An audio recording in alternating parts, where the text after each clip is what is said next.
Hello student, तो कैसे आप लोग? उम्मीद है आप सब लोग खैरियत से होंगे। आज मैं PMF5 का चैप्टर रिलाई ऑन, जिसका नाम है क्वांटिटेटिव टेक्निक्स, इसको कवर करने वाला हूँ। तो इसमें सबसे पहला टॉपिक लर्निंग कर्व को पढ़ते हैं कि क्या होता है। जब हम एक काम को अगेन एंड अगेन रिपीट करते हैं तो इस पर कॉन्स्टेंटली टाइम रिड्यूस हो जाता है। जैसे आप पहली दफ़ा जब एक कम्प्लेक्स काम को करते हो तो इस पर ज़्यादा टाइम लगता है। जब उस काम को दूसरी मरतबा करते हो तो उस पर पहले की निस्बत कम टाइम लगता है। जब आप चौथी मरतबा उस काम को करते हो तो इस पर और कम टाइम लगता है। या फिर जब हम प्रोडक्शन को फर्स्ट यूनिट के डबल कर देते हैं तो इस पर every time per unit constant percentage से गिर जाता है। तो एक दफ़ा रिपीट करते हैं।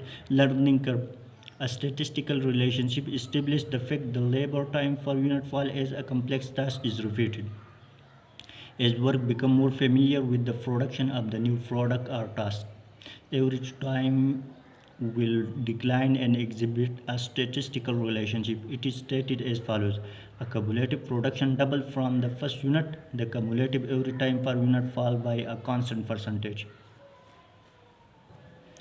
लर्निंग कर्व का कंसेप्ट यहाँ से 100% क्लियर हो जाएगा। तो ये लर्निंग कर्व में टेबुलर अप्रोच है। तो लर्निंग रेट हमारे पास 90% है, जबकि पहले यूनिट बनाने पे 400 आवर लगते हैं। Time to produce first unit 400 hour. Cumulative unit का मतलब होता है अभी तक कितनी यूनिट बनी, average time per unit. Cumulative total time, तो कमुलेटिव टोटल टाइम का मतलब अभी तक कितनी आवर्स लगी। इंक्रीमेंटल टाइम यानी पहले से कितना ज़्यादा टाइम लगा। इंक्रीमेंटल यूनिट यानी पहले से कितना ज़्यादा यूनिट बनी। कमुलेटिव यूनिट वन, जब हम पहला यूनिट बना रहे हैं, फर्स्ट यूनिट बना रहे हैं, तो अभी तक कितने यूनिट बने, एक। एवरी टाइम पर यूनिट, पहले यूनिट बनाने पर 400 आवर लगते हैं, तो एवरी टाइम भी 400 आवर हो गए। कमुलेटिव टोटल अभी तक कितने आवर लगे, तो ये फर्स्ट यूनिट बन रहा है और यूनिट बनाने पे 400 आवर लगते हैं, तो कमुलेटिव टोटल टाइम भी 400 आवर्स हो गए। इंक्रीमेंटल टाइम, पहले से कितना ज़्यादा टाइम लग रहा है, तो ये पहला यूनिट बन रहा है इसलिए इंक्रीमेंटल टाइम 0 हो गया। इंक्रीमेंटल यूनिट, ये पहला यूनिट बन रहा है इसलिए इंक्रीमेंटल यूनिट भी 0 हो गई। 1 का डबल 2 होता है। जब हम 2 यूनिट बनाएंगे तो every time per unit constant percentage से रिड्यूस हो जाता है, और हम वो कांस्टेंट परसेंटेज या लर्निंग रेट हमारे पास 90% है। तो 400 को जब हम 90% से मल्टीप्लाई करते हैं तो हमारे पास 360 आता है। तो every time per unit 360 hour हो गए। कम्युलेटिव टोटल टाइम, तो अभी तक कितना आवर्स लगे, तो एवरी टाइम पर यूनिट 360 है, जबकि 2 यूनिट बन रही है, तो 360 को जब 2 से मल्टीप्लाई कर देते हैं तो हमारे पास 720 आता है। तो अभी तक 720 आवर्स लग रही है। इंक्रीमेंटल टाइम यानी पहले से कितना ज़्यादा आवर लग रही है, तो पहले 720, पहले 400 आवर लग रहा था, अब 720। तो 720 से जब 400 माइनस करते हैं तो हमारे पास इंक्रीमेंटल टाइम 320 आवर्स आता है। इंक्रीमेंटल यूनिट यानी पहले से कितना ज़्यादा यूनिट बन रही है, पहले 1 यूनिट बन रहा था, अब 2, तो 2 से जब 1 माइनस कर देते हैं हमारे पास इंक्रीमेंटल यूनिट 1 आता है। 2 का डबल 4 होता है। तो अभी तक कितने यूनिट बन रहे हैं, 4 एवरी टाइम पर यूनिट। और हमें पता है जब आउटपुट या प्रोडक्शन को डबल कर देते हैं तो हमारे पास every time per unit reduce हो जाता है, और वो लर्निंग रेट हमारे पास 90% है। तो 360 को जब हम 90% से मल्टीप्लाई कर देते हैं तो हमारे पास 324 आवर आता है, यानी every time per unit 324 hour है। कमुलेटिव टोटल टाइम, तो अभी तक कितने आवर्स लगे, तो एवरी टाइम पर यूनिट 324 है, जबकि 4 यूनिट बन रही है, तो टोटल टाइम हमारे पास 1296 आवर्स हो गए, यानी अभी तक 1296 आवर लग रही है।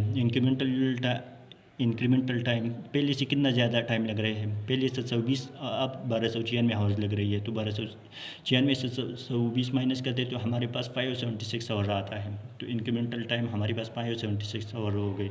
इंक्रीमेंटल यूनिट, पहले से कितना ज़्यादा यूनिट बन रही है, तो पहले 2 यूनिट बन रहे, अब 4, तो 4 से जब हम 2 माइनस कर देते तो हमारे पास इंक्रीमेंटल यूनिट 2 आ गया। 4 का डबल 8 होता है। जब हम 8 यूनिट बनाएंगे, तो एवरी टाइम पर यूनिट हमें पता है कि वो कांस्टेंट परसेंटेज से रिड्यूस हो जाता है और हमारे पास लर्निंग रेट है 90%। तो 324 को जब 90% से मल्टीप्लाई कर देते हैं तो ये हमारे पास 291.6 आता है इंक्रीमेंटल टोटल टाइम। तो यानी अभी तक कितना हावर्स लग रही है, तो एवरी टाइम पर यूनिट 291.6 है, जबकि 8 यूनिट बन रही है तो 291.6 को 8 से मल्टीप्लाई कर देते हैं तो ये हमारे पास 2332.8 आवर आता है। यानी अभी तक 2332.8 आवर लग रही है। इंक्रीमेंटल टाइम पहले से कितना ज़्यादा टाइम लग रहा है, तो 2332.8 से 1296 माइनस कर देते हैं तो हमारे पास 1036.8 इंक्रीमेंटल टाइम आ गया। जबकि इंक्रीमेंटल यूनिट यानी पहले से कितना ज़्यादा यूनिट बन रही है, तो पहले 4 यूनिट बन रही थी, अब 8, तो 8 से जब हम 4 माइनस कर देते हैं तो हमारे पास इंक्रीमेंटल यूनिट 4 आता है। As the cumulative output double the cumulative every time per unit fall at apex percentage of previous average time. यानी जब आउटपुट को हम डबल कर देते हैं तो every time per unit fix percentage से रिड्यूस हो जाता है। जैसे जब हम 1 यूनिट बना रहे थे तो 400 आवर लग रहे थे, जब हम 2 यूनिट बना रहे थे तो every time per unit 360 hour हो गए, जब हम 4 यूनिट बना रहे थे तो every time per unit 324 hour हो गए, जब हम 8 यूनिट बना रहे थे तो एवरी टाइम पर यूनिट और रिड्यूस हो गए 291.6 हो गए। तो लर्निंग कर्व में हमने टेबुलर अप्रोच पढ़ा, अब अलजेब्रिक अप्रोच पढ़ाते हैं। तो इसमें एक फार्मूला यूज़ होता है और इसके ज़रिए हम every time per unit calculate कर सकते हैं। The geometric formula can be use to establish the every time per unit, और वो फार्मूला है y is equal to X into the 4b। इसमें y every time per unit के लिए use हुआ है, जबकि a का मतलब y every time per unit, जबकि a का मतलब पहला यूनिट बनाने पे कितना टाइम लगा, ये टाइम पर फर्स्ट यूनिट, जबकि x का मतलब कम्युलेटिव आउटपुट यानी अभी तक कितने आउटपुट बने, यानी अभी तक कितने यूनिट बने, और b स्लोप के लिए यूज़ हुआ है और वो कैलकुलेट होता है एक फार्मूले से जिसका फार्मूला है log of learning rate divide by log of 2।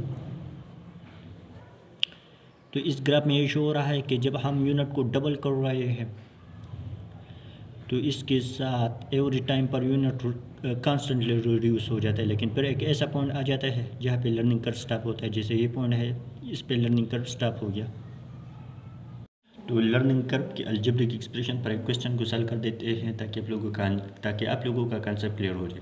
तो पहले यूनिट बनाने के लिए कितना टाइम रिक्वायर्ड है, 600 hour per unit. Time required produce first unit 400 hour per unit.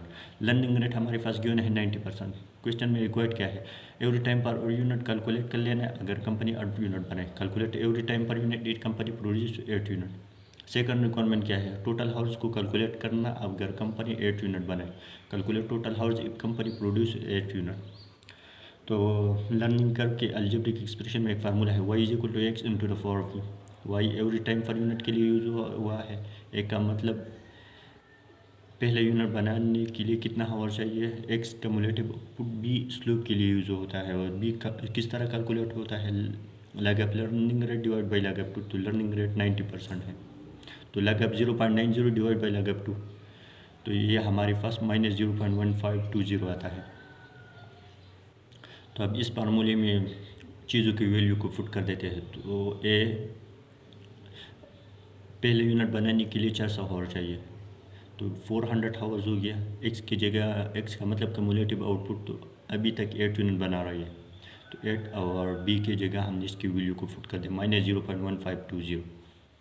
तो इनको जब हम सॉल्व कर देते हैं तो ये हमारे पास 291.6 आवर पर यूनिट आता है, और यानी every time per unit 291.6 hour per unit आ गया। और हमने टेबुलर अप्रोच में भी देखा था कि जब हम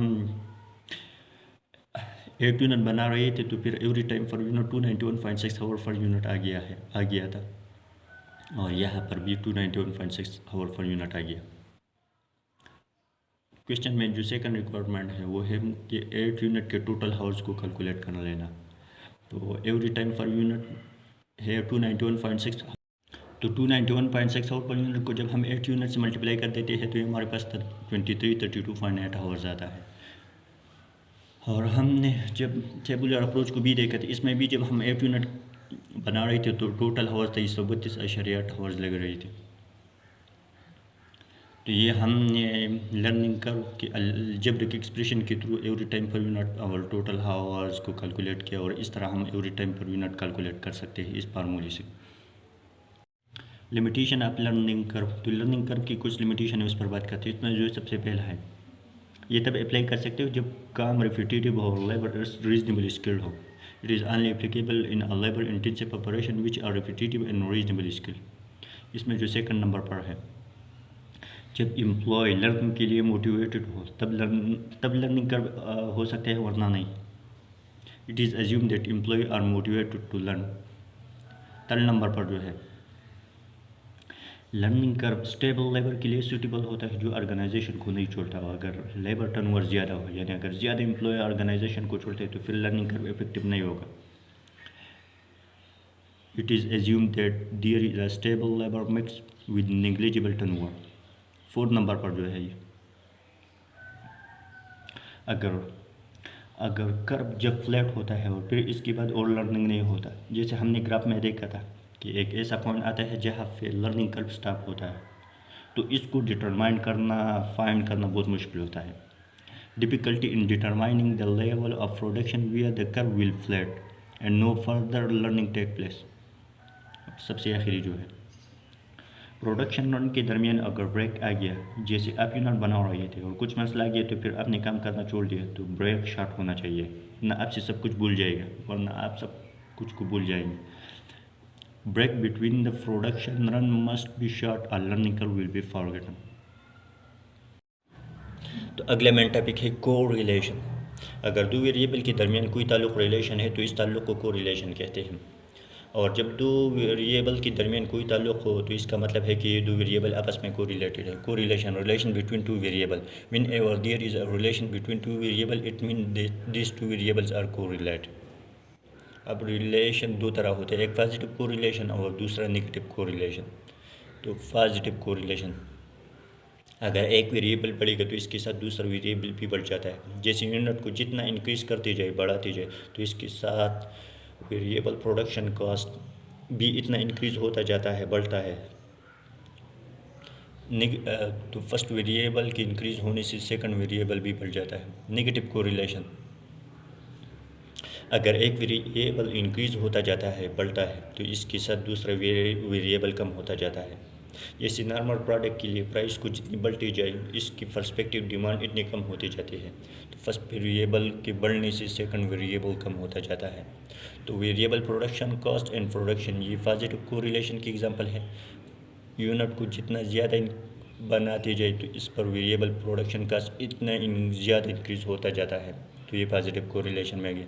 जबकि सेलिंग प्राइस पर यूनिट को जितनी कम करते जाए, डिमांड इतना ज़्यादा होता जाता है, और सेलिंग प्राइस पर यूनिट को जितना इंक्रीज़ करते जाए, बढ़ती जाए, तो डिमांड इतना कम होता जाता है। तो ये नेगेटिव कोरिलेशन की एग्जांपल में आ गया। तो अब इसकी ग्राफ पर बात करते हैं।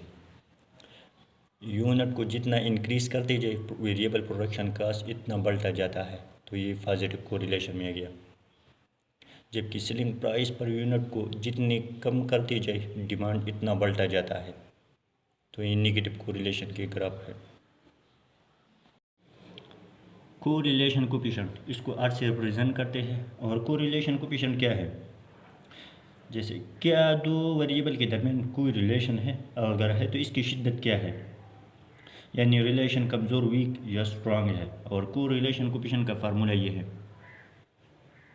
इस फार्मूले से हम कोरिलेशन कोफिशिएंट को फाइंड करते हैं, और ये अमूमन -1 से +1 के दरमियान आता है। अगर आंसर हमारे पास +1 आ गया, इसका मतलब है पॉजिटिव परफेक्ट कोरिलेशन। अगर आर हमारे पास 0.8 आ गया, तो इसका मतलब है कि स्ट्रांग कोरिलेशन है, लेकिन इसके साथ पॉजिटिव साइन है तो पॉजिटिव स्ट्रांग कोरिलेशन।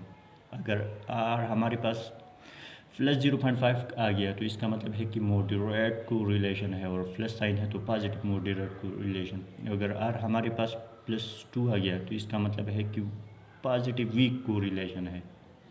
अगर आर का आंसर 0 आता है, तो इसका मतलब है दो वेरिएबल के दरमियान कोई रिलेशन नहीं है, नो कोरिलेशन।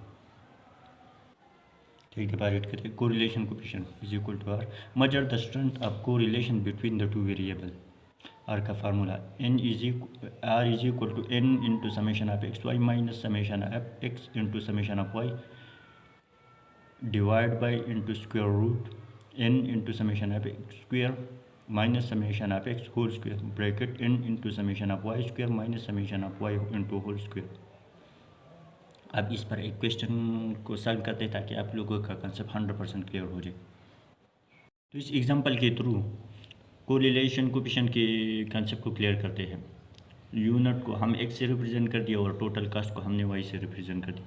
जब हम एक यूनिट बनाते हैं तो फिर 7 का कास्ट आता है, जब 2 यूनिट बनाते हैं तो 10 का कास्ट आता है, जब 10 यूनिट बनाते हैं तो फिर 24 का कास्ट आ जाता है, जब 7 यूनिट बनाते हैं तो 90, जब 9 बनाते हैं तो 23 और जब 12 यूनिट बनाते हैं तो 29 कास्ट आता है, जब 15 यूनिट बनाते हैं तो 35 का कास्ट आता है। तो x यानी यूनिट और वो हमारे पास एग्जांपल में गिवन था जो कि था 1 2 10 7 9 12 15।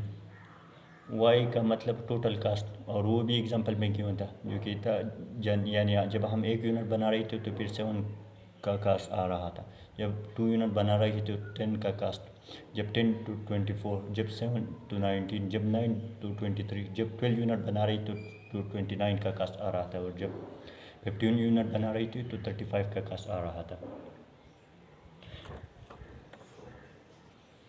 तो कोरिलेशन कोएफिशिएंट के फार्मूले में समेशन ऑफ एक्स स्क्वायर चाहिए, तो ये हमारे पास एक्स स्क्वायर हो गया, यह और इसमें समेशन ऑफ वाई स्क्वायर भी चाहिए तो हमारे पास वाई स्क्वायर हो गया। इस फार्मूले में समेशन ऑफ एक्स वाई भी चाहिए तो यह हमारे पास एक्स वाई हो गया। तो सबसे पहले समेशन ऑफ एक्स पर बात करते हैं, यानी 1 + 2 + 10 + 7 + 9 + 12 + 15। तो इन सारों को जब हम ऐड कर देते हैं तो हमारे पास समेशन ऑफ एक्स 56 आता है। सेकंड नंबर पर समेशन ऑफ वाई, तो ये हमारे पास वाई है 7 10। तो इन सारों को जब हम ऐड कर देते हैं 7 + 10 + 24 + 19 + 23 + 29 + 35, तो हमारे पास समेशन ऑफ वाई 147 आता है और ये एक्स स्क्वायर है। तो इन सारों को जब हम ऐड कर देते हैं तो 1 + 4 + 10 + 49 + 81 + 144 + 1 + 2 25। तो इन सारों को जब हम ऐड कर देते तो हमारे पास समेशन ऑफ एक्स स्क्वायर 604 आता है। तो ये समेशन ऑफ वाई और ये समेशन ऑफ एक्स स्क्वायर किस तरह आ गया है, तो 1 को जब हम 1 का स्क्वायर जब हम ले लेते हैं तो ये वो 1 आता है, 2 का स्क्वायर 4, 10 का स्क्वायर 100, 7 का स्क्वायर 49, 9 का स्क्वायर 81, 12 का स्क्वायर 144, 15 का स्क्वायर 225। और इन सारों को जब हम ऐड कर देते हैं तो समेशन ऑफ एक्स स्क्वायर हमारे पास 604 आता है। और वाई का स्क्वायर किस तरह आ गया है, तो 7 का जब हम स्क्वायर लेते तो 49, 10 का स्क्वायर ले लेते हैं तो वो 100 आता है, जबकि 24 का स्क्वायर ले लेते हैं तो 576, 19 का स्क्वायर 361, 23 का स्क्वायर 529, 29 का स्क्वायर 841, 35 का स्क्वायर 1225 आता है। तो इन सारों को जब हम ऐड कर देते हैं 49 + 100 + 576 + 361 + 529 + 841 + 1225, तो इन सारों को जब हम ऐड कर दिया तो ये हमारे पास 3681 आ गया। तो समेशन ऑफ वाई स्क्वायर हमारे पास 3681 आ गया। और ये एक्स वाई वे किस तरह आ गया है, 1 को जब हम 7 से मल्टीप्लाई कर देते तो हमारे पास 7 आता है, 2 को 10 से मल्टीप्लाई कर देते तो 20, 10 को 24 से मल्टीप्लाई करते तो 240 आता है, 7 को 19 से तो 133, 9 को 23 से मल्टीप्लाई करते तो 207, 12 को जब 29 से मल्टीप्लाई कर देते तो 348 आता है, जबकि 15 को जब 35 से मल्टीप्लाई कर देते हैं तो 525 आता है। तो इन सारों को जब हम ऐड कर देते हैं 7 + 20 + 240 + 133 + 207 + 348 + 525, तो इन सारों को जब हमने ऐड कर दिए तो हमारे पास समेशन ऑफ एक्स वाई 1480 आ गया। और कोरिलेशन कोएफिशिएंट का फार्मूला है आर इंटू सम एन का मतलब है नंबर, तो 1 2 3 4 5 6 7, ये 7 number into summation of x Y minus summation of x into summation of Y divide by N into summation of x square minus summation of x into whole square bracket N into summation of Y square minus summation of Y into whole square. तो इस फार्मूले में हर चीज़ की value को put कर देते हैं। तो R is equal to N हमारे पास 7 है, जबकि X summation of x Y को हमने कैलकुलेट किया जो कि है 1480, माइनस समेशन ऑफ एक्स को हमने कैलकुलेट किया जो कि है 56 और समेशन वाई है 147 तो 56 multiply 147 divide by into square root N हमारे पास 7 है, जबकि समेशन ऑफ एक्स स्क्वायर हमने कैलकुलेट किया है जो कि है 604 minus summation of x into whole square तो समेशन ऑफ एक्स 56 है इसका whole square into bracket N हमारे पास 7 है, जबकि समेशन ऑफ वाई स्क्वायर हमारे पास है 3681 और summation of Y whole square तो समेशन ऑफ वाई हमने कैलकुलेट किया है जो कि है 147 का होल स्क्वायर। तो इस सारों को जब इस इक्वेशन को जब हम सॉल्व कर देते हैं तो हमारे पास आंसर आता है r प्लस 0.998 यानी ये +1 की ऑलमोस्ट इक्वल है, तो ये ऑलमोस्ट परफेक्ट। तो r हमारे पास +1 की इक्वल ऑलमोस्ट +1 की इक्वल आ गया, तो इसका मतलब है कि ऑलमोस्ट पॉजिटिव परफेक्ट कोरिलेशन है, यानी x में जितना इंक्रीज़ आएगा इसके पर्सपेक्टिव y में भी इतना इंक्रीज़ आएगा, क्योंकि दोनों के दरमियान पॉजिटिव परफेक्ट कोरिलेशन है। और कभी कभार क्वेश्चन में ये ग्राफ भी गिवन होते हैं और कहते हैं कि उनके दरमियान कौन सा रिलेशन है, यानी स्ट्रांग है, वीक है या फिर मॉडरेट है। तो और ये लाइन जो है अपवर्ड जा रहा है, इसमें भी अपवर्ड और इसमें भी अपवर्ड जा रहा है, तो इसका मतलब है पॉजिटिव कोरिलेशन है। तो ये लाइन जब सारी पॉइंट्स को क्रॉस कर जाए तो इसका मतलब है कि परफेक्ट कोरिलेशन है, और परफेक्ट कोरिलेशन के लिए +1 यूज़ होता है। जब ये लाइन बहुत से पॉइंट्स को क्रॉस कर जाए तो इसका मतलब है स्ट्रांग कोरिलेशन है, और स्ट्रांग कोरिलेशन के लिए 0.8 यूज़ होता है। जब ये लाइन थोड़े से पॉइंट्स को क्रॉस कर जाए तो इसका मतलब है वीक कोरिलेशन है, और वीक कोरिलेशन के लिए 0.2 यूज़ होता है।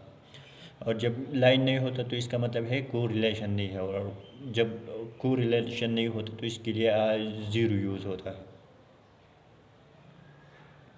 कोरिलेशन में सबसे आखिरी चीज़ रह गया कोफिशिएंट ऑफ डिटर्मिनेशन, और ये r² से रिप्रेजेंट करता है।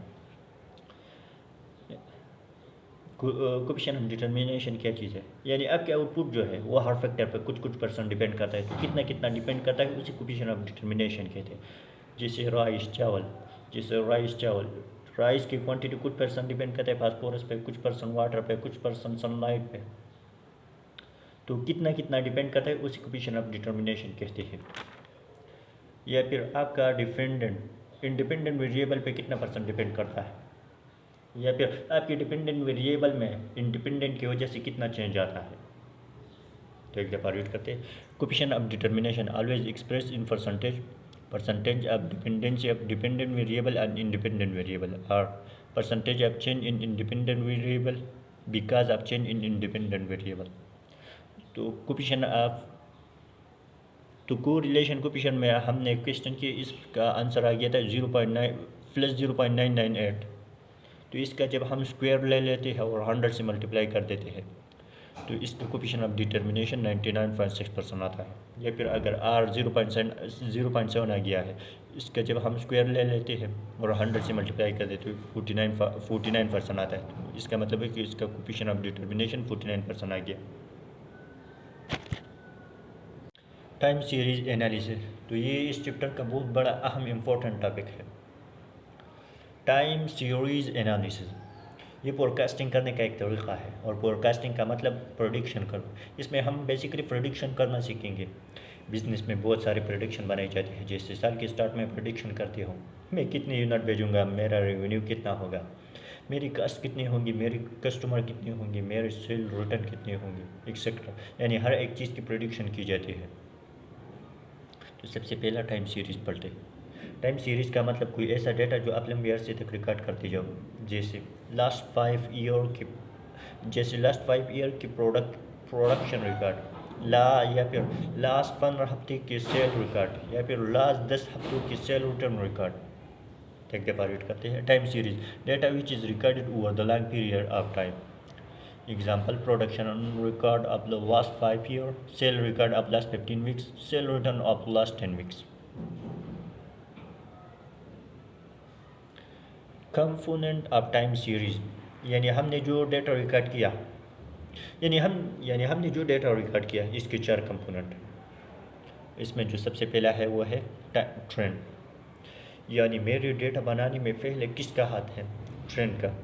ट्रेंड का मतलब होता है आपकी डेटा का लॉन्ग टर्म बिहेवियर। इसमें शॉर्ट टर्म बिहेवियर को इग्नोर कर देते हैं। जैसे मेरा रिवेन्यू था, जैसे एग्ज़ाम्पल फर्स्ट में 2001 में मेरा रिवेन्यू था 11,000, फिर बढ़ के हो कि फिर इंक्रीज़ हो कि 11,000 हो गई, फिर और इंक्रीज़ हो कि 11,500 हो गई 2003 में, फिर 2004 में कम हो कि 9,000 हो गई, फिर 2005 में इंक्रीज़ हो कि 13,000 हो गई, फिर 2006 में और इंक्रीज़ हो कि 14,000 हो गई। तो ओवरऑल डेटा बढ़ रहा है या कम हो रहा है? तो बढ़ रहा है, तो इसका मतलब है कि ये अपवर्ड ट्रेंड है। तो इसका मतलब हो कि ये अपवर्ड ट्रेंड है क्योंकि डेटा बढ़ रहा है। इसमें डेटा एक दफ़ा कम भी हो रहा है जैसे यहाँ पर, लेकिन ये तो शॉर्ट टर्म मूवमेंट है, और शॉर्ट टर्म मूवमेंट आपने ट्रेंड में देखना ही नहीं है क्योंकि आपने ट्रेंड में लॉन्ग टर्म बिहेवियर को देखना है। या फिर एग्जांपल 2 में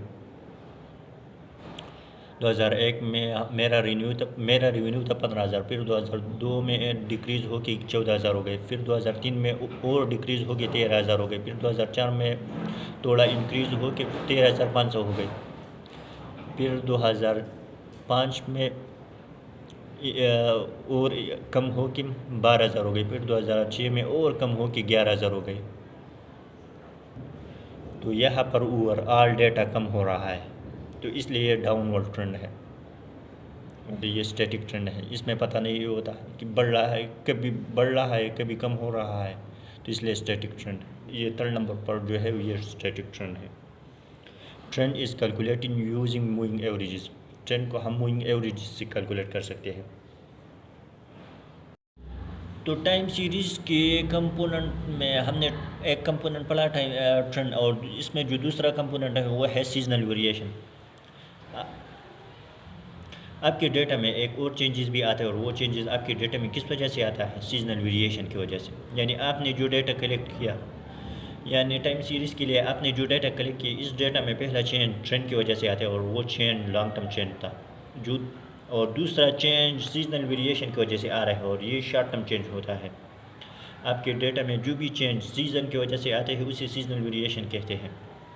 एक दफ़ा रिपीट करते हैं, सीजनल वेरिएशन या time series due to season, ये शॉर्ट टर्म चेंज होता है। ये सीजनल वेरिएशन वाला चेंज जो है ये शॉर्ट टर्म चेंज होता है। अब इसकी एग्जांपल पर बात करते हैं। तो सबसे पहला summer sale versus winter sale.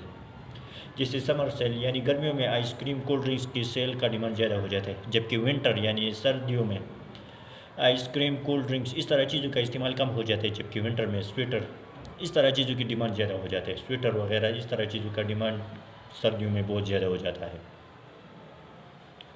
2nd number पर वीकडे सेल वर्सेस वीकेंड सेल्स, या फिर वीकडेज में सेल ज़्यादा नहीं होता है, जबकि इसकी निस्बत वीकेंड पर ज़्यादा सेल होता है। या फिर 3rd नंबर पर lunch time sale versus dinner time sale, या फिर लंच टाइम में लोग ज़्यादा नहीं होता क्योंकि उस वक्त लोग अपने ऑफिस में होते हैं, जबकि डिनर टाइम रेस्टोरेंट में लोग बहुत ज़्यादा होते हैं क्योंकि उस वक्त बहुत लोग अपने कामों से फारिग हो चुके हैं और फिर रेस्टोरेंट में गपशप और खाने के लिए चले जाते हैं। तो इसलिए डिनर टाइम में लोग बहुत ज़्यादा होते हैं, कस्टमर बहुत ज़्यादा होते हैं। तो अब सीजनल वेरिएशन की कैलकुलेशन पर बात करते हैं। Calculation of seasonal variation. तो सीजनल वेरिएशन को हम 2 तरीक़ों से कैलकुलेट कर सकते हैं, एक एडिटिव मॉडल और दूसरा मल्टीप्लिकेटिव मॉडल। तो सबसे पहला एडिटिव मॉडल के साथ प्लस या माइनस का साइन होता है, जैसे यहाँ पर +40 +20 -10, और इसमें सारे सीजनल वेरिएशन को जब ऐड कर देते हैं तो वो 0 के इक्वल आ जाता है। जैसे Q1 के लिए सीजनल वेरिएशन +40, Q2 के लिए +20, Q3 के लिए -10, Q4 के लिए -15। तो इन सारों को जब हम ऐड कर देते हैं तो वो 0 के इक्वल आ जाता है। 2nd नंबर पर मल्टीप्लिकेटिव मॉडल। तो इसके साथ कोई साइन नहीं होता, जैसे यहाँ पर कोई साइन नहीं है। इसमें सारी सीजनल वेरिएशन 1 या 4 के इक्वल होता है। Sum of all seasonal variation is equal to 1 और 4। जैसे Q1 के लिए सीजनल वेरिएशन 0.4 है, Q2 के लिए 0.1 है, Q3 के लिए 0.3 है, Q4 के लिए 0.2 है। तो इन सारों को जब हम ऐड कर देते हैं तो वो 1 के इक्वल आता है। तो टाइम सीरीज़ की कंपोनेंट में जो थर्ड नंबर पर है वो है साइक्लिक वेरिएशन। ये वो लॉन्ग टर्म चेंजेस हैं जो अपने आप को बार बार रिपीट करते हैं जब एक साइकिल कंप्लीट हो जाता है। जैसे फैशन, मर्द हज़रात में चिक शर्ट का फैशन ख़त्म हो कि प्लेन शर्ट का फैशन आता है, और फिर प्लेन शर्ट का फैशन ख़त्म हो कि चिक शर्ट का फैशन आता है। तो हमारी डेटा में चेंजेस ट्रेंड, सीजनल वेरिएशन और साइक्लिक वेरिएशन की वजह से आते हैं, लेकिन इस लेवल पे फोरकास्टिंग करने में साइक्लिक वेरिएशन को इग्नोर कर देते हैं। तो cyclic variation changes in time series which repeat after a completion of cycle, example fashion. We ignore cyclic variation in a forecasting. तो टाइम सीरीज़ की कंपोनेंट में जो 4 नंबर पर है और जो सबसे आखिरी वो है रैंडम वेरिएशन।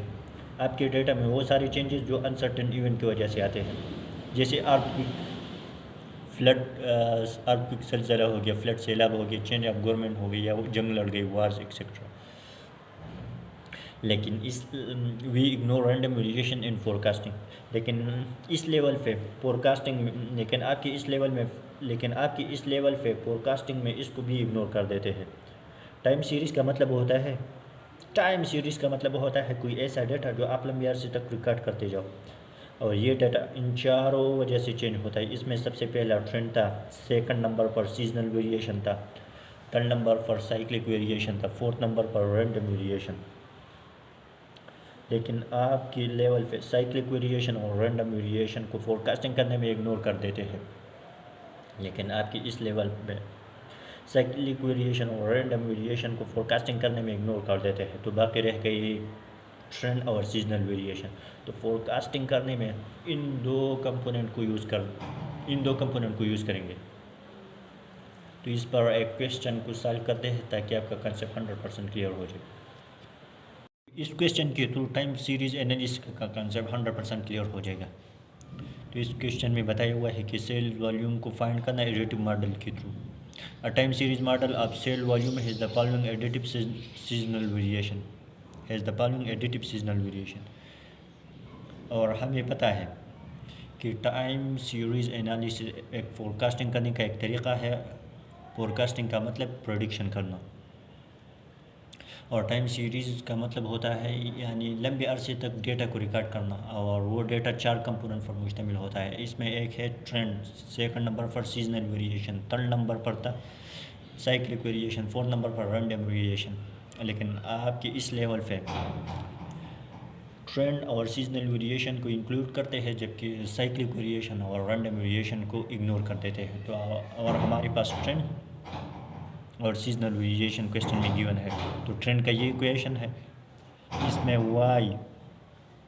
इसमें Y number of sale unit के लिए यूज़ हुआ है, जबकि एक्स क्वार्टर नंबर के लिए यूज़ हुआ है। तो Y is equal to 5000 plus 4000 into X. Y quarter sale volume unit, जबकि एक्स क्वार्टर नंबर। और 2009 के फर्स्ट क्वार्टर के लिए 17 यूज़ होता है, 2009 के सेकंड क्वार्टर के लिए 18 एक्सेट्रा। और ये सीजनल वेरिएशन गिवन है, फर्स्ट क्वार्टर के लिए प्लस 3000, सेकंड क्वार्टर के लिए प्लस 1000, थर्ड क्वार्टर के लिए माइनस 1500, जबकि फोर्थ क्वार्टर के लिए माइनस 2500। क्वेश्चन में रिक्वायर्ड क्या है? तो क्वेश्चन में ये रिक्वायर्ड है कि 2010 की थर्ड क्वार्टर की सेल यूनिट की फोरकास्ट करना। What will be the time series forecast of sale unit for the third quarter of 2010। तो आपकी इस लेवल पे टाइम सीरीज़ एनालिसिस में हम फोरकास्ट 2 कंपोनेंट से करते हैं, एक ट्रेंड और दूसरा सीजनल वेरिएशन। तो ट्रेंड का ये इक्वेशन गिवन है, और जबकि सीजनल वेरिएशन तो ये गिवन है।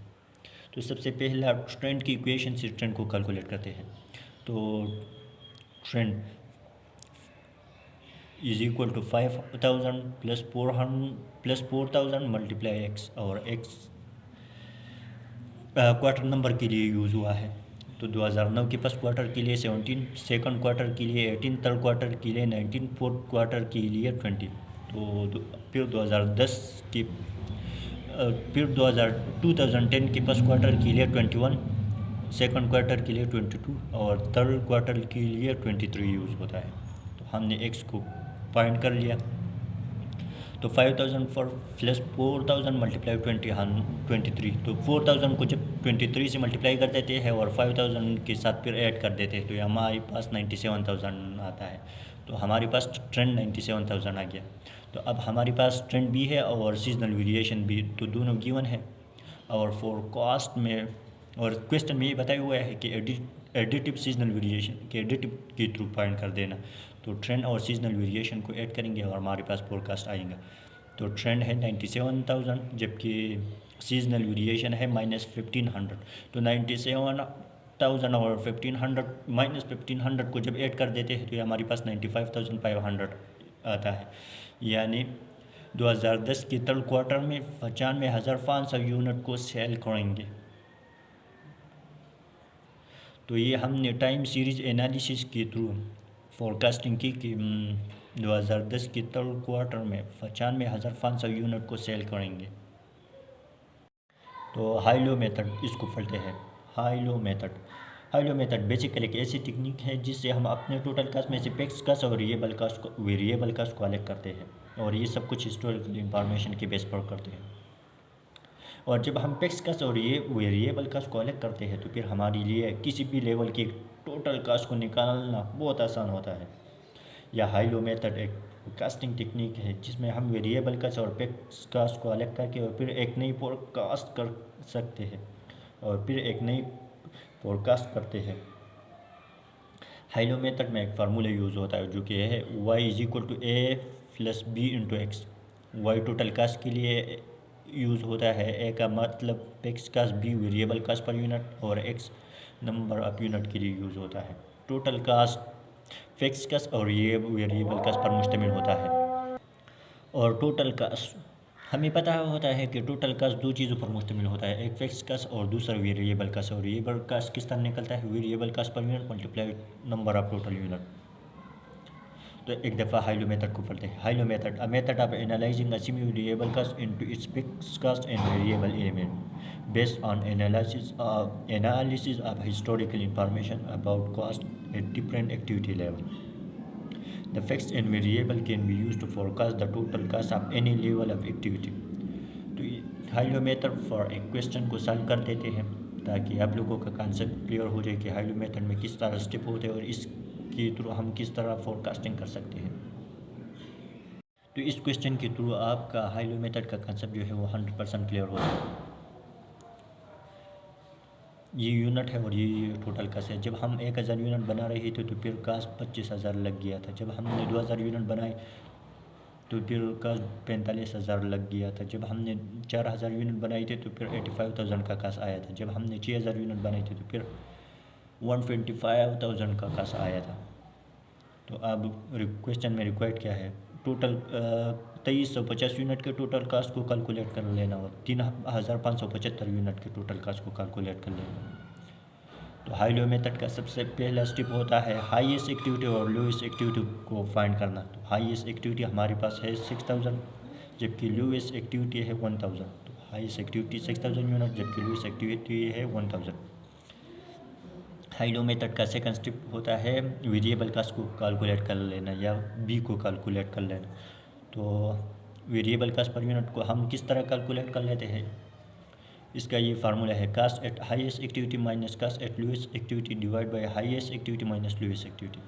तो हाईएस्ट एक्टिविटी पे कास्ट है 1,25,000 जबकि लोएस्ट एक्टिविटी पे कास्ट है 25,000 और लोएस्ट एक्टिविटी है 1000 और इस पे कास्ट है 25,000। तो 125,000 से हम 25,000 को माइनस करेंगे और फिर हाईएस्ट एक्टिविटी हमारे पास है 6000 जबकि लोएस्ट एक्टिविटी हमारे पास है 1000। तो 125,000 से जब हम 25,000 को माइनस कर देते हैं और फिर इसको डिवाइड करेंगे 5000 पर, क्योंकि 6000 से जब हम 1000 माइनस कर देते हैं तो हमारे पास 5000 आता है। तो इसको जब हम सॉल्व कर देते हैं तो ये हमारे पास आंसर आता है 24 यूनिट। तो variable cost per unit 24 unit आ गया। हाई लो मेथड का थर्ड स्टेप है फिक्स कास्ट को कैलकुलेट कर लेना और फिक्स कास्ट को हम ए से रिप्रेजेंट करते हैं। हाई लो मेथड में ए से रिप्रेजेंट करते हैं। इसको हम हाईएस्ट एक्टिविटी से भी कैलकुलेट कर सकते हैं और लोएस्ट एक्टिविटी से भी। तो यहाँ पर हमने हाईएस्ट एक्टिविटी को फिक्स कर लिया। तो हाईएस्ट एक्टिविटी 6000 यूनिट और इस पे कास्ट 1,25,000।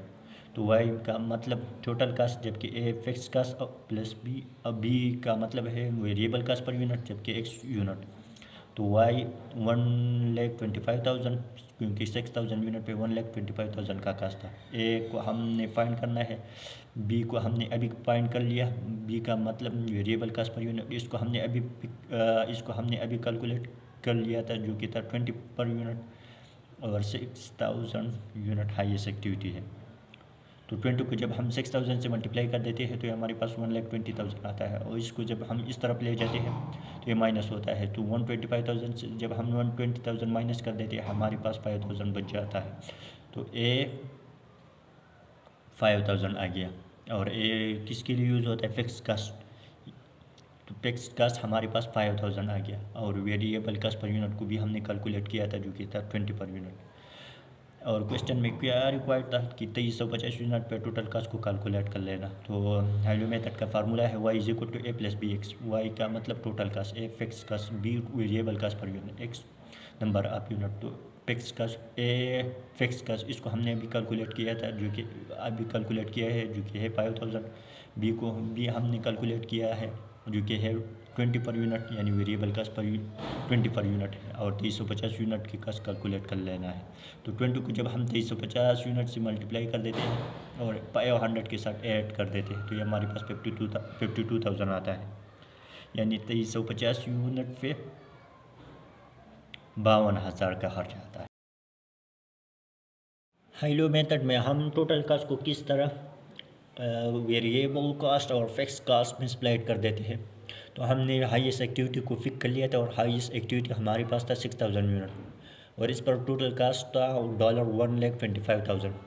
तो इसमें हमने ए को फाइंड कर लिया, यानी फिक्स कास्ट को फाइंड कर लिया, जो कि आ गया है 5000, और बाकी रह गया वेरिएबल कास्ट। तो वेरिएबल कास्ट पर यूनिट को हमने पहले कैलकुलेट किया हुआ है, जो कि है 20 पर यूनिट, यानी बी को हमने कैलकुलेट किया हुआ है, जो कि स्टेप 2 में, जो कि है 20 पर यूनिट। इसको जब हम इन 6000 यूनिट से मल्टीप्लाई कर देते हैं तो यह हमारे पास 1,20,000 आ जाता है। तो वेरिएबल कास्ट 1 लाख, तो टोटल कास्ट हमारे पास था 1,25,000। इसमें फिक्स कास्ट 5,000 हो गया, जबकि वेरिएबल कास्ट 1,20,000 हो गए। तो इस तरह हाई-लो मेथड में हम टोटल कास्ट को वेरिएबल कास्ट और फिक्स कास्ट में स्प्लिट कर देते हैं।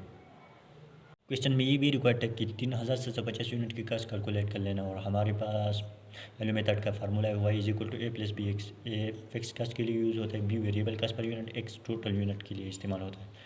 तो फिक्स कास्ट को हमने कैलकुलेट किया हुआ है, जो कि है 5000। तो एक ही जगह हमने 5000 लिख दिया। बी को भी हमने स्टेप 2 में कैलकुलेट किया हुआ है, जो कि है 20 पर यूनिट 20, और एक्स की जगह यूनिट लिख देना है। तो 3750 यूनिट की कास्ट कैलकुलेट कर लेना है। तो 20 को जब हम 3750 यूनिट से मल्टीप्लाई कर देते हैं, और फिर इसको जब हम $5,000 के साथ ऐड कर देते हैं, तो ये हमारे पास आंसर आते हैं 76। तो हमारे पास आंसर आएगा 76,500, यानी 3750 यूनिट की टोटल कास्ट आएगा 76,500। तो अगला चीज़ है लीनियर रिग्रेशन एनालिसिस। ये भी हमारे पास फोरकास्टिंग करने का एक मेथड है। ये भी वही इक्वेशन यूज़ करते हैं जो हाई-लो मेथड यूज़ करते हैं, जैसे कि y equal to A plus B x. लेकिन दोनों की इक्वेशन कैलकुलेट करने का फार्मूला अलग है। लीनियर रिग्रेशन वाली बी को इस तरह कैलकुलेट करते हैं, यानी इस फार्मूले के ज़रिए बी को कैलकुलेट करते हैं। B equal to n into summation of x Y minus summation of x into summation of Y divide by N into summation of x square minus summation of x whole square. जबकि a को इस फार्मूले के ज़रिए calculate करते हैं। A is equal to summation of Y divide by N minus summation of x into B divide by N, और N का मतलब नंबर ऑफ डेटा है, और एन का मतलब नंबर ऑफ डेटा है। तो लीनियर रिग्रेशन पर ये एक एग्जांपल को सॉल्व करते हैं, ताकि आप लोगों को कंसेप्ट हो जाए कि इस पर किस तरह क्वेश्चन को सॉल्व करते हैं। क्वेश्चन नंबर ऑफ डेटा, ये हमारे पास नंबर ऑफ डेटा है, जबकि ये टोटल कास्ट है। जो इंडिपेंडेंट वो एक्स होता है, जबकि डिपेंडेंट वो वाई होता है। और कास्ट जो है वो यूनिट पे डिपेंड करता है, इसलिए कास्ट आपके पास तो आई आ गई,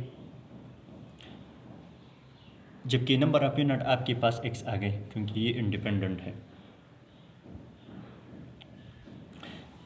यानी जब आप यानी जब आप 10 यूनिट बनेंगे तो फिर 5200 का कास्ट आएगा, जब 20 यूनिट बनेंगे तो 5400 का कास्ट आएगा, 5 यूनिट बनाएंगे तो 5.05, 15 5300, 25 यूनिट बनाएंगे तो फिर 5500 का कास्ट आएगा, जबकि 29 यूनिट बनाएंगे तो फिर 5624 का कास्ट आएगा।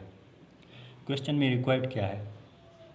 क्वेश्चन में ये रिक्वायर्ड है कि फिल यूनिट के कास्ट बताए और 52 यूनिट के कास्ट बताए। Calculate the total cast of 12 unit and 52 unit. तो अब क्वेश्चन को सॉल्व कर देते हैं लीनियर रिग्रेशन के थ्रू।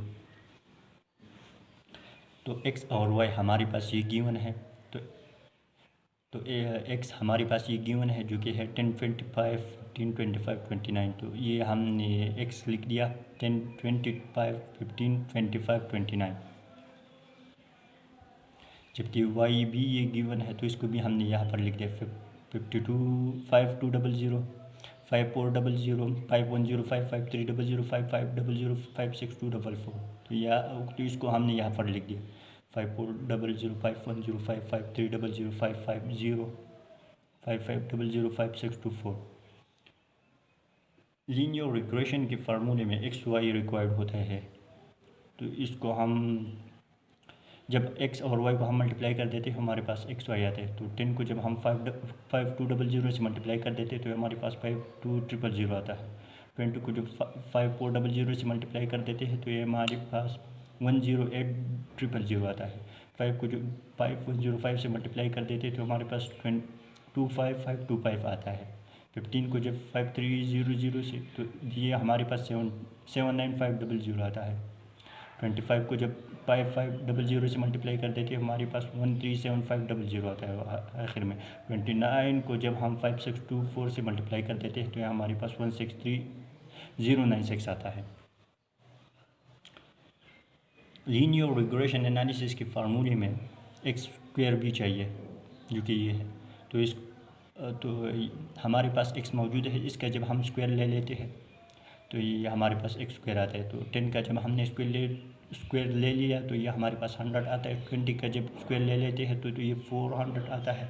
5 का स्क्वायर ले लेते हैं तो 25, 15 का स्क्वायर तो 225, 25 का स्क्वायर 25 का स्क्वायर ले ले तो ये हमारे पास 625 आता है, जबकि 29 का स्क्वायर 841 आता है। लीनियर रिग्रेशन फार्मूले में वाई स्क्वायर भी चाहिए।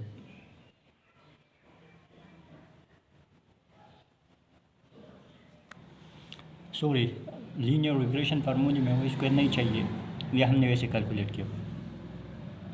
तो वाई स्क्वायर 5200 का स्क्वायर ले लेते हैं तो हमारे पास 2704000 आता है। 5400 का स्क्वायर ले लेते हैं तो ये हमारे पास 216000 आता है। 5105 का स्क्वायर तो ये 2601025 आता है। 530 का 2809000, 5500 का स्क्वायर 3025000, और इस तरह 5625 का स्क्वायर ले लेते हैं तो हमारे पास 31629 आता है। तो इन सारों को जब हम ऐड कर देते हैं यानी एक्स, इन सारे एक्स को जब हम ऐड कर देते हैं तो हमारे पास 104 आता है, यानी समेशन ऑफ एक्स हमारे पास 104 आता है। इन सारे वाई को जब हम ऐड कर देते हैं यानी 5200 5400 5105 5300 5500 5624, तो इन सारों को जब हम ऐड कर देते हैं हमारे पास समेशन ऑफ वाई 32129 आता है। इन सारे एक्स वाई को जब हम ऐड कर देते हैं 5200 108 000 25525 79500 137500 163069, इन सारों को जब हम ऐड कर देते हैं तो यह हमारे पास समेशन ऑफ एक्स वाई हमारे पास 56561 आता है। और इन एक्स स्क्वायर को जब हम ऐड कर देते हैं यानी इन सारों को जब हम ऐड कर देते हैं 100 + 400 + 25 + 5 225 + 625 + 841, यानी इन सारों को जब हमने ऐड कर दिए तो हमारे पास समेशन ऑफ एक्स स्क्वायर 2216 आता है। तो अब इन सारी चीज़ों को फुट कर देते हैं। तो लीनियर रिग्रेशन का फार्मूला है y is equal to a plus B x. तो सबसे पहले b को कैलकुलेट कर देते हैं और इसका फार्मूला है जो कि अमूमन एग्ज़ाम में गिवन होते, क्वेश्चन में गिवन होते। और b और फार्मूला ये है n into summation of x Y minus summation of x into summation of Y divide by summation n into summation of x square minus summation of x whole square. तो n का मतलब है number of data, और हमारे पास 1 2 3 4 5 6 number of data 6 है। तो n की जगह हमने 6 पुट कर दिया। समेशन ऑफ एक्स वाई हमारे पास ये 5 6 2 1 है, माइनस समेशन ऑफ एक्स हमारे पास 104 है, जबकि समेशन ऑफ वाई हमारे पास 32129 है, डिवाइड बाई n हमारे पास नंबर ऑफ डेटा 6 है, जबकि समेशन ऑफ एक्स स्क्वायर को हमने कैलकुलेट किया हुआ है जो कि है वो 2216 माइनस समेशन ऑफ एक्स हमारे पास 104 है, इसका होल स्क्वायर ले लेते हैं। तो इस सारे को जब हम सॉल्व कर देते हैं, तो इस इक्वेशन को जब हम सॉल्व कर देते हैं, यहाँ पर जो डेटा गिवन है इसको जब हम सॉल्व कर देते हैं तो हमारे पास b का वैल्यू 21.09 पर यूनिट आता है। तो b को कैलकुलेट किया, लेकिन a तो नहीं है, तो a को भी कैलकुलेट कर लेते हैं। तो a का फार्मूला है summation of Y divide by n minus summation of x into B divide by n। तो समेशन ऑफ वाई हमारे पास ये गिवन है 32129 divide by n number of data हमारे पास 6 है, माइनस समेशन ऑफ एक्स हमारे पास 104 है, जबकि b को हमने अभी कैलकुलेट किया जो कि है 21.09 और n हमारे पास नंबर ऑफ डेटा 6 है, तो इसको हमने 6 पर डिवाइड कर दिया। तो इस इक्वेशन को जब सॉल्व कर देते हैं तो हमारे पास a का वैल्यू 4989 आता है।